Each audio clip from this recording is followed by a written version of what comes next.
Have you ever been on a cave tour?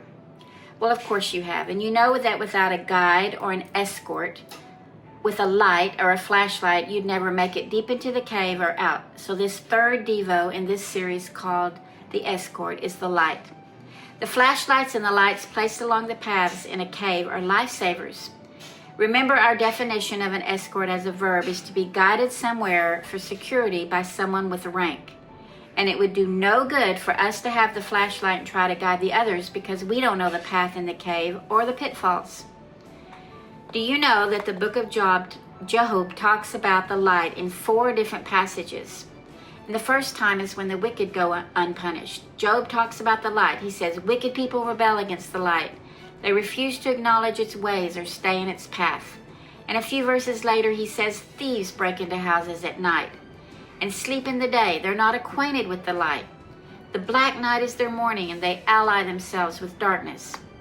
Now imagine the cave tour again, where we're escorted into the darkness, and how absurd it would be to ignore the light of the guide. We would wander in the dark, possibly step off the lit path, and possibly fall to our death.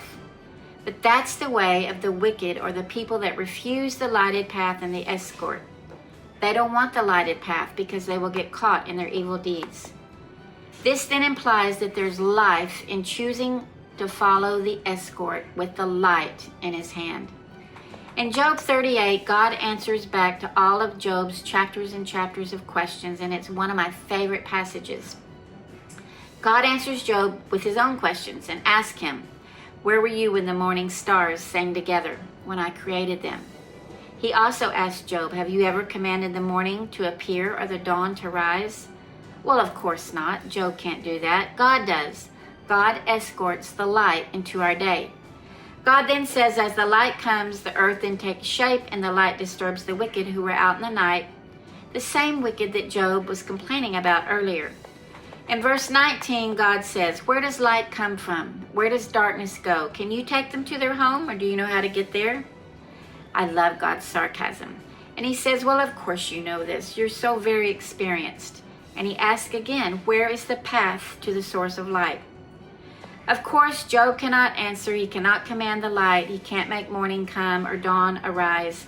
He's not the source of light. So his complaining really makes no sense to God. And it's a sobering account of Job's encounter with the light in the middle of the darkness. Back to the cave again. If we're down there thinking we can navigate dark passages and slippery paths and low ceilings on our own, we need to think again about finding a source of light. In Psalms 119 is the most famous verse about light. It's thy word is a lamp unto my feet and a light unto my path.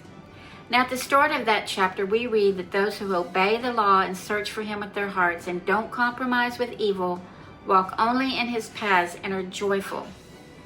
Verse 73 says, you made me and created me. Now give me the sense to follow your commands. And then there's that verse. The teaching of your word gives light. Even the simple can understand. I pant with expectation. I long for your commands. Come show me your mercy, as you do for all who love your name, and guide my steps by your word, so I will not be overcome by evil.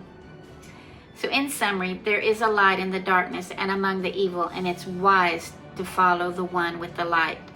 We cannot navigate life without this escort of the light, and Jesus himself is the light of the world, our escort on this path called life. Trying to step forward without him is unwise, but following his word as our light keeps us from being overcome by evil and darkness. And just what is that evil and darkness? It's trying to walk without the escort of the light.